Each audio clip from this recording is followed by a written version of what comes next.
강풍과 호우를 동반한 사상 최강 위력의 제10호 태풍 산산이 일본에 상륙해 피해가 속출하고 있습니다. 산산의 간접 영향으로 우리나라도 서쪽엔 더위가, 동해안에는 비가 내렸는데요. 김승배 한국자연재난협회 본부장 모시고 자세한 내용 알아보겠습니다. 어서 오십시오. 안녕하십니까, 본부장님. 예, 저희가 지금 계속 영상이나 기사를 통해서 일본 태풍 상황 전해드리고 있습니다. 자, 이 태풍이 어디쯤에 와 있는 건지 지금 이 상황부터 좀 짚어주실까요? 네, 어제 일본의 남쪽 섬 규슈를 상륙했고 지금 이 시간 현재는 그 규슈 위에 시코쿠라는 섬이 있고 그다음에 큰 섬인 혼슈가 있는데 혼슈 남쪽 그러니까 시코쿠와 그 태풍의 반경 보면은 시코쿠와 혼슈 남쪽에 지금 있는데 어제 상륙한 이후 태풍의 세력은 상당히 약해졌습니다. 지금 994 헥토파스칼 정도, 중심 부근의 바람이 초속 20m니까 초속 17m 이상을 태풍이라고 하거든요. 그러니까 이제 아마 이게 한 내일 오후쯤이면 태풍의 일생을 마칠 것으로 전망이 되는데 문제는 이 태풍의 특징이 상당히 남쪽에 가까이 접근하면서 2, 3일 정도 오래 머무르는 게 특징이고 그렇기 때문에 그 큰 피해가 나기도 했습니다. 네, 이 피해 영상 앞에서도 좀 보여드렸었는데 태풍 속도가 계속해서 느려지고 있잖아요. 어제 오후까지만 해도 시속 15km 정도, 그러니까 자전거 달리는 속도 정도였다가 또 오늘 보니까 조깅 속도와 비슷한 시속 10km 정도. 이렇게 점점 더 느려지고 있는데 태풍 이동 속도가 느리면 피해가 더 큰 겁니까? 그렇습니다. 그러니까 빨리 지나가면 피해가 적게 나타나겠죠. 이 태풍이 당초 그 밑에 있을 때 예상했던 건 한 일본 오사카와 나고야 사이를 27일 정도 상륙할 걸로 미국이건 일본이건 우리 한국이건 전망을 했었는데 이게 그 시간이 가까우면서 점점 서쪽으로 치우쳐서 당초 예상했던 것보다 한 900km 정도 서쪽으로 치우쳤거든요. 그러면서 이게 상륙한 이후 이제 빨리 진행할 것으로 예상을 했습니다. 왜냐하면 상층 기압고를 만나면 마치 진공청소기로 빨려가듯이 한 대여섯 시간 만에 휙 위쪽으로 나가는데 이 태풍이 그걸 놓쳤어요. 그러니까 기차를 놓친 거죠. 그래서 타이밍이 안 맞아가지고 상층의 기압고를 타지 못했어요. 그래서 남쪽에 오랫동안 머물렀고 그게 큰 피해를 줬는데 이렇게 오래 머무른 태풍을 생각해 보니까 2002년도 태풍 루사가 떠오릅니다. 그때 2002년 8월 31일 우리나라 고흥 부근에 960 헥토파스칼 그 세력을 가지고 루사가 상륙을 했는데 이게 그 다음 날 9월 1일 날 오후 3시경 열대 저압부로 동해에서 약화되기 전까지 약 18시간을 우리나라 내륙을 관통했거든요. 그러면서 태풍이 갖고 있는 에너지를 다 우리나라에 쏟으니까 그때 강릉에서 하루에 870.5mm의 비가 내렸는데 지금 이번에 남쪽 규슈 부근에 한 1000mm 가까운 비가 지금 내렸다는 거 아닙니까? 그러니까 이제 큰 피해가 날 수밖에 없는데 자, 이 태풍 특징이 그래서 속도가 늦었습니다. 상층 제트기를 타고 북상을 해서 도망가듯이 빨리 가야 되는데 이게 그걸 놓쳐가지고 밑에서 오랫동안 머물러서 큰 피해가 이렇게 났습니다. 계속 놓쳤다는 얘기 좀 해주시는데 이렇게 시속이 느려지는 이유는 뭡니까? 그렇습니다. 그러니까 이 태풍이 이제 북위 30도를 넘으면 상층에 이번 태풍이 오기 전에 한 일주일 전부터 이게 일본 상륙하면 상층에 부는 제트기를 만나서 쏜살같이 이동할 것이다 이렇게 전망을 했었는데 그게 이제 제트기를 못 만난 거군요. 그러니까 놓친 거죠. 그 타이밍을. 그래서 이 남쪽에 오랫동안 머물러 있으면서 이렇게 큰 비가 내렸는데 아주 이 태풍이 규슈에 상륙할 때 945 헥토파스칼이고 세력이 매우 강한 태풍이었으니까 중심 부근에서 초속 70m 바람. 2003년도 태풍 매미 때 우리나라가 초속 60m의 최고 기록 가장 강한 바람을 기록했거든요. 그러니까 초속 70m니까 차가 넘어질 정도로 강한 바람이 불었고 그런 피해 영상들 많이 보고 있는데 문제는 이 태풍이 저렇게 강한 게 상륙을 했는데 일본은 지금 피해 나고 있는 게 인명피해가 4명밖에 안 돼요. 우리나라 같으면 필리핀 같으면 이런 나라 같으면 어마어마한 그런 인명피해가 났을 텐데 사실은 이제 그만큼 재난에 네, 이제 대비 같은 모든 게 것이 잘 돼 있다는 있다. 얘기죠. 아하. 이제 우리나라가 근데 옛날 그 태풍 루사 예. 246명 죽었거든요. 아유, 태풍 매미 때 한 186명 사망. 그게 24년 전, 5년 전이니까 이제 우리나라도 아마 이 정도 태풍 산산 정도 강한 게 와도 아마 일본과 비슷할 겁니다. 그만큼 그렇습니까? 사회 시스템이 잘 돼 있고 국민들이 이제 자연 재난에 대한 그 이미지가 굉장히 그 강해졌고 예. 안전 불감증이라고 그랬는데 요즘은 안전에 대한 그 철저한 그런 대비 그렇죠. 이런 게 있어서 예. 최근 들어서는 작년에도 보면 태풍이 오면 한 마지못해서 어쩔 수 없이 생기는 피해들. 그래서 우리나라도 이제 한 자릿수 그런 피해가 나는데 아주 그런 면에서는 자연 재난에 대한 우리나라 국민들의 대처 의식 수준이 높아졌다고 봅니다. 예, 뭐 그래서 저희도 이제 옆 나라에서 일어나고 있는 태풍까지 이렇게 뉴스에서 지금 네, 말씀을 네, 하는 거고 네.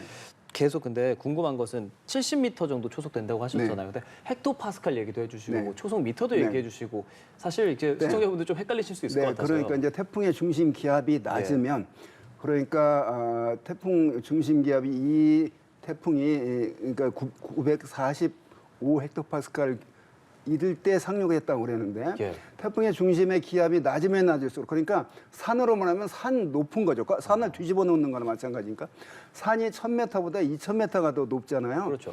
태풍은 반대로 900 헥토파스칼 이게 기압이 낮으면 더 강합니다.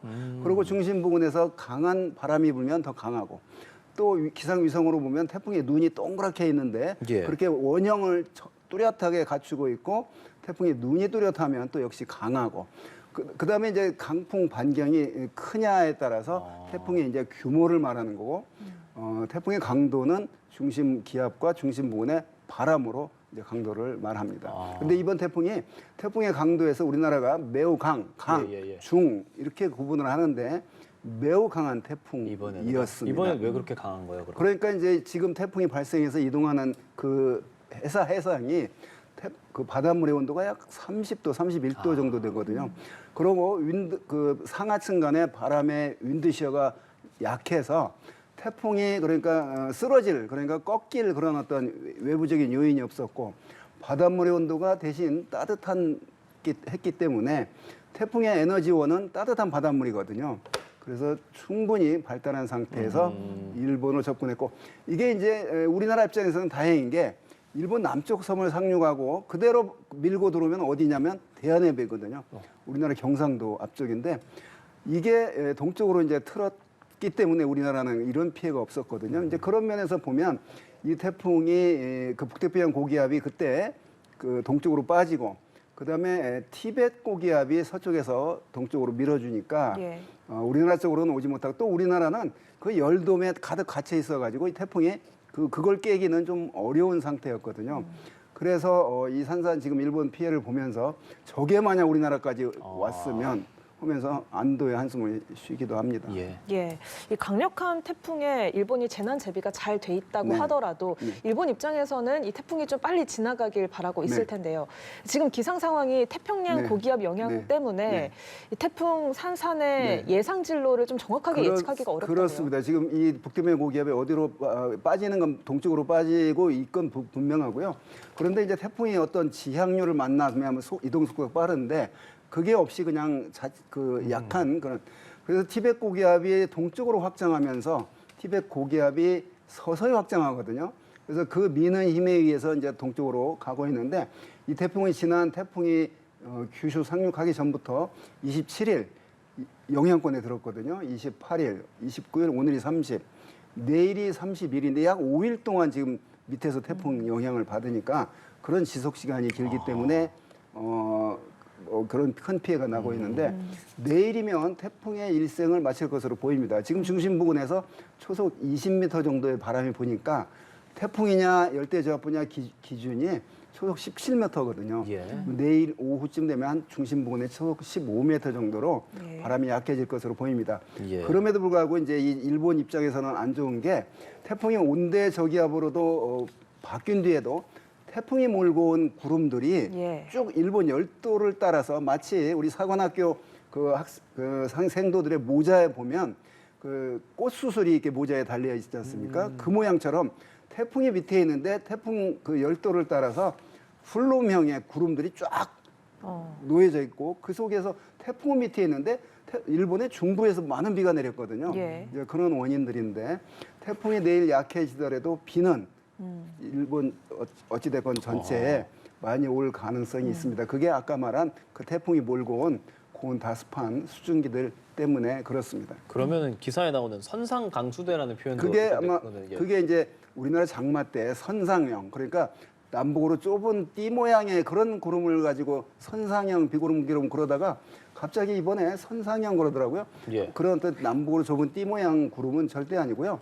태풍의 중심은 밑에 규슈에 있는데 일본 열도를 따라서 그 아까 말한 제가 말한 사관학교 생도의 머리 모양의 그 예. 꽃수술처럼 길게 있는 그거를 아마 앞선 자 써서 선상형 구름이다 이렇게 표현을 한 것 같은데 그런 폭이 좁은 그런 그 띠 모양의 그런 선상형은 아니고 태풍 앞에서 그 넓은 폭넓은 구름대 이런 구름이 있으면 많은 비가 내리거든요.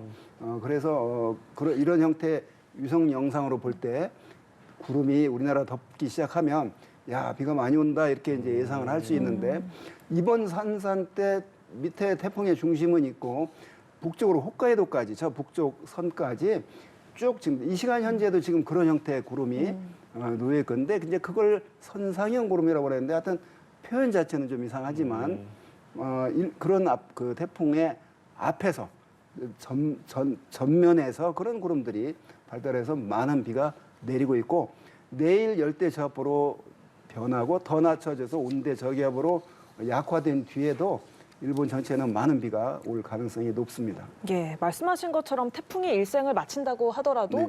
좀 비 피해가 우려가 되잖아요. 네. 실제로 일본에서 다음 주까지 폭우 피해가 이어질 거다라는 전망이 나오고 있고요. 네. 또 미야자키현에서는 토네이도로 추정되는 돌풍 피해가 네. 발생하기도 했다는데요. 그렇습니다. 지금 워낙 고온다습한 수증기들을 태풍이 몰고 왔거든요. 그런데 북쪽에서는 상대적으로 찬 공기, 차고 건조한 공기가 파고 내려오기 때문에 그런 면에서 대기가 매우 불안정할 거죠.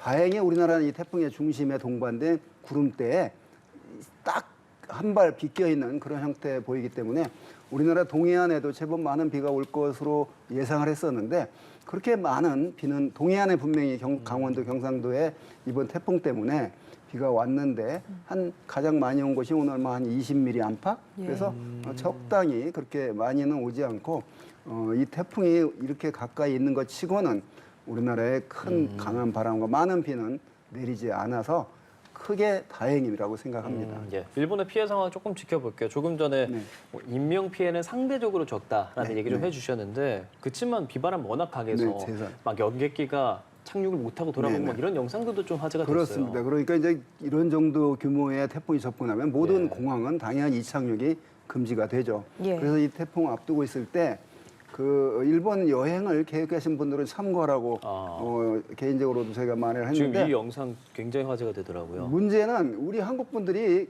그러거나 말거나 혹시나 하고 간 분들이 많더라고요. 그 TV에서 봤는데 아유, 예, 예. 뭐 이 정도 태풍이 오면 당연히 비행기는 그래서 어디 나가지 못하고 호텔에만 있었다고 얘기를 들었는데 아, 예. 아마 계획을 했으니까 그냥 취소는 못하고 간 것 같은데 그러려고 우리가 이제 기상 정보를 미리 보는 거거든요. 예. 그런 면에서 하여튼 이번 태풍 이 정도의 큰 인명 피해 없이 아마 재산 피해는 많이 날 겁니다. 그래요. 많이. 예.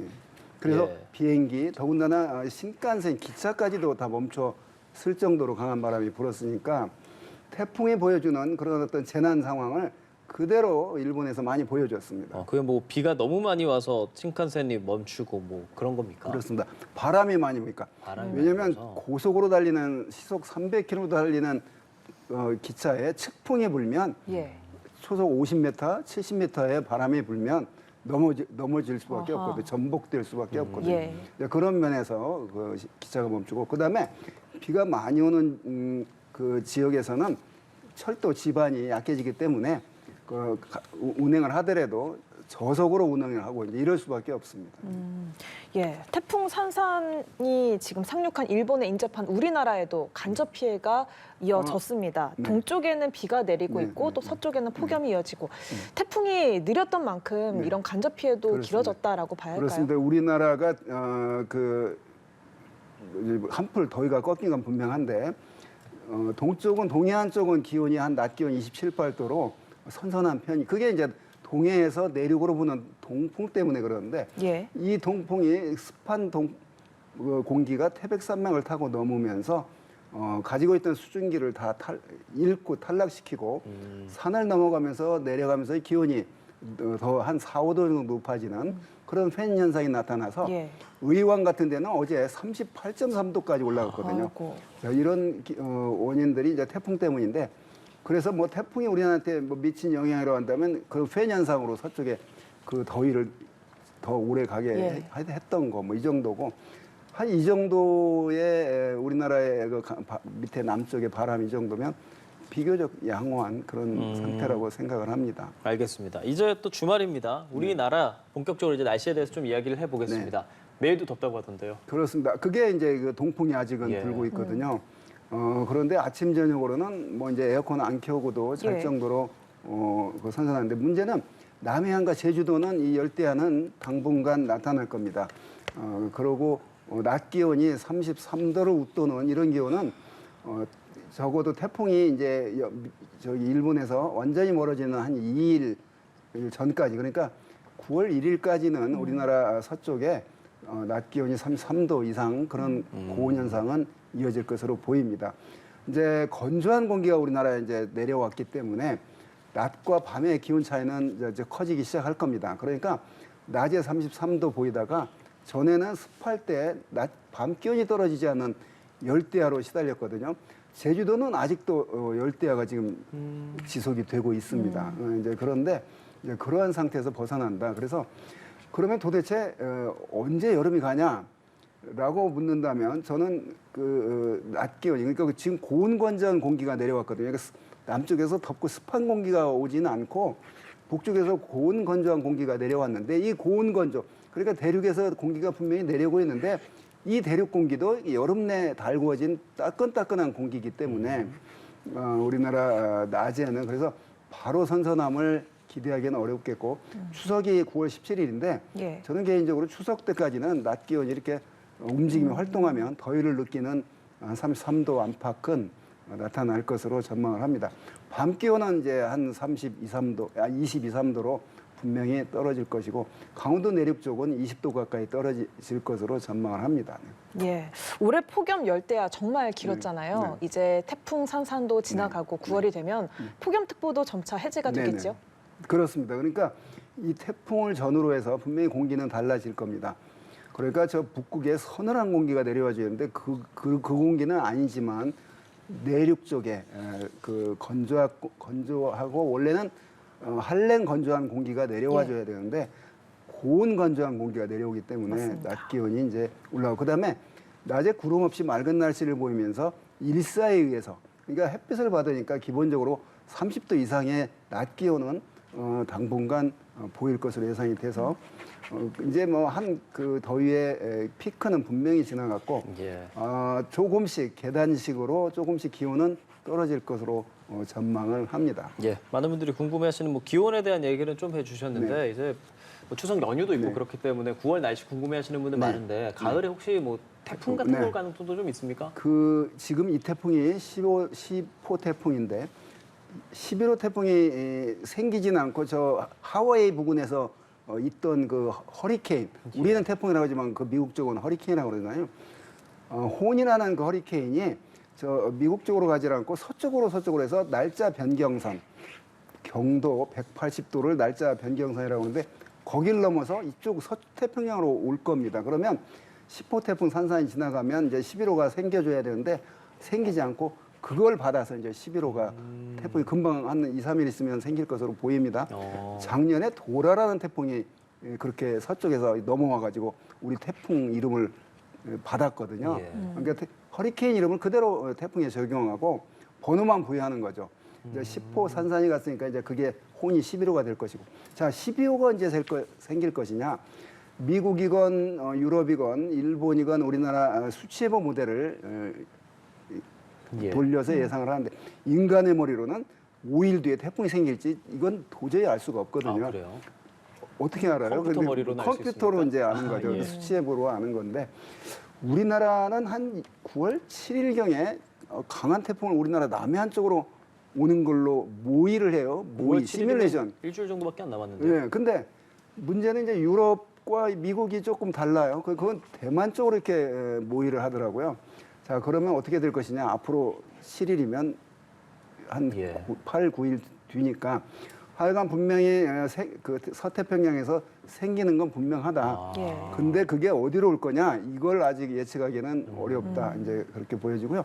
이제 그래서 태풍이 생기면 지금 산산처럼 한 4, 5일 전부터 태풍이 온다고 막 정보가 막 나오잖아요. 이번 이제 12호 태풍 어떻게 될 건지 귀추가 주목이 되는데 9월 달이 이 태풍 발생 구역의 바닷물의 온도가 1년 중에 가장 높은 때거든요. 왜냐하면 바닷물의 비열이 높기 때문에 공기는 8월이 가장 뜨겁죠. 하지가 태양에서 오는 에너지가 가장 많은데 그게 금방 불 때면 방이 안 따뜻해지듯이 8월에 이제 대기가 가장 뜨겁고 바다는 9월에 가장 뜨겁습니다. 그러면 강한 태풍이 발생해서 우리나라에 오는데 통상 8월에 태풍이 가장 많이 발생하는 달입니다. 그리고 이제 8월에 또 우리나라에 가장 많이 접근을 하고요. 9월에가 이제 두 번째 많이 접근을 하는데 분명히 강한 태풍은 올 걸로 저는 예상을 하고 있습니다.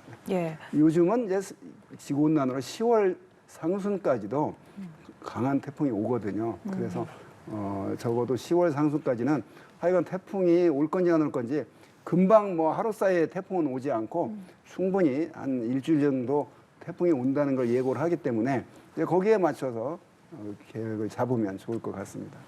뭐 정확한 가을 태풍 예측하는 건 컴퓨터 머리로 좀 해봐야겠습니다만, 네, 그렇습니다. 올해 가을 강력한 태풍이 올 거다라고 말씀을 하시긴 하셨잖아요. 이게 지구 온난화가 올해 2도 상승했다 이런 이야기도 있고 또 엘니뇨, 라니냐 상황이 겹쳤다 이런 이야기도 있는데 어떤 연관성 있습니까? 그렇습니다. 저는 이제 이 어떤 자연 재난이 늘어나고 있는 폭염, 폭우, 태풍이 강해지는 이런 문제들이 다 지구 온난화라는 큰 틀 속에서 제일 1번이 지구 온난화고 그 중에 이제 지금 이제 곧 있으면 또 동태평양의 바닷물의 온도가 평년보다 낮은 라니냐로 들어갈 거거든요. 작년 봄부터 지난 올 봄까지 바닷물의 온도가 동태평양의 바닷물의 온도가 높은 엘니뇨가 지속이 되다가 이제 중립 상태에 들었다가 낮아지는 라니냐로 가는데 자 거대한 지구 온난화란 거대한 틀 속에서 엘니뇨나 라니냐나 바닷물의 온도가 동태평양은 높냐 낮냐 이게 또 영향을 주거든요. 그런 영향들 그다음에 전 대서양이건 인도양이건 태평양이건 바닷물의 온도가 평년보다 다 높거든요. 자 바닷물의 온도가 높다는 얘기는 대기 중으로 많은 양의 따뜻한 수증기를 방출하고 이 방출된 수증기들이 이제 조화를 부리기 시작하는 거죠. 그래서 강한 폭우, 강한 태풍, 또 폭염 이런 것들을 만들어내는데 앞으로 이런 지구온난화로 금방 올해 벌써 2도가 높아졌다고 그랬잖아요. 1.5도로 묶자는 게 이제 파리 협약의 그 어떤 근본이었는데 그게 깨졌죠. 사실은 이 이산화탄소를 급격히 아주 현격히 줄이지 않는 한 지구 온난화를 멈추게 할 수는 없을 거라고 봅니다. 그러면 매년 이런 폭염, 열대야, 뭐 태풍 이런 것들은 이제 늘 우리 주변에 가까이 있을 것으로 보이니까 자연재난이 더 빈번하게 발생할 것이다. 이거에 대해서는 뭐 어느 누구도 이의를 달지 않죠. 뭐 더 심해질 거다. 더 강해지고 발생 빈도가 더 많아질 것이다. 이렇게 보는 거죠. 뭐 가까운 미래는 조금 전 말씀해 주신 것처럼 가을 태풍도 올 가능성이 있고 그러면 우리 입장에서 이제 시설물이라든지 좀 큰 돈 들더라도 뭔가 좀 만들어내고 하는 것들이 필요할 것 같아요. 그렇습니다. 어떤 게 필요할까요? 그렇습니다. 지난 장마 때도 많은 비가 왔잖아요. 시간당 100mm 비가 내리거든요. 옛날에는 시간당 100mm에 맞춰서 어떤 하수관이나 배수로를 설계하지 않았습니다. 자, 지금은 그런 비가 오고 있는 걸 우리가 지금 최근 당하고 있기 때문에 자, 그러면 어떻게 해야 되냐? 금방 배수로나 하수구 이런 어떤 그 물 빼는 거를 일주일 만에 한 달 만에 할 수는 없잖아요. 자, 모든 그런 어떤 토목공사하는 분들은 이제 물론 그런 걸 다 알고 계시지만 결국은 이제 돈과 또 연관이 되죠. 그래서 이제 그러면 어떻게 할 것이냐? 그런 어떤 설계들을 거기에 맞춰서 요즘에 맞춰서 변경을 해줘야죠. 그다음에 이제 장마를 앞두고 태풍을 앞두고 해야 될 일들, 그 대비해야 될 그 담장 무너질 것을 뭐 준비한다거나 그 지하도 침수 배수가 막혔는지 이런 거 점검해야 되고 이제 이런 거야 단기간에 할 수 있는 문제지만 결국은 그런 어떤 많은 폭우 피해를 줄이기 위해서는 그런 건축에 대한 설계, 토목에 대한 설계, 강하천에 대한 어떤 그 설계들이 시간당 내리는 강수량들이 달라졌기 때문에 그런 어떤 대비를 철저히 해야 됩니다. 우리나라는 지진이 발생하지 심한 지진이 발생하지 않지만 일본은 이 태풍 산산전에 난카이라는 그 일본 남쪽에 그 지진 거대 지진이 발생할 걸 우려하면서 한 2주간 살았거든요. 예. 거기에다 이제 지진은 아니지만 태풍이 겹쳤는데 우리나라도 지진이 언제든지 발생할 수 있기 때문에 자 그럼 지진에 대해서 어떻게 해야 되냐? 내진 설계 당연히 그런 해야 되고 그리고 새로 짓는 거는 내진 설계해야 되고 이미 지어진 건물들은 내진 보강을 이제 하는 그런 어떤 대비들이 필요하고 폭우에 대해서는 아까 말한 그런 어떤 배수로들 이런 그 시간당 강수량에 벌써 달라졌기 때문에 그런 대비들이 필요하다고 봅니다. 예, 알겠습니다. 점점 더 강력한 태풍이 예고되는 만큼 큰 피해를 막기 위해서 철저한 예방, 대비가 무엇보다 중요하겠습니다. 지금까지 김승배 한국자연재난협회 본부장과 함께 이야기 나눠봤습니다. 고맙습니다. 네. 감사합니다.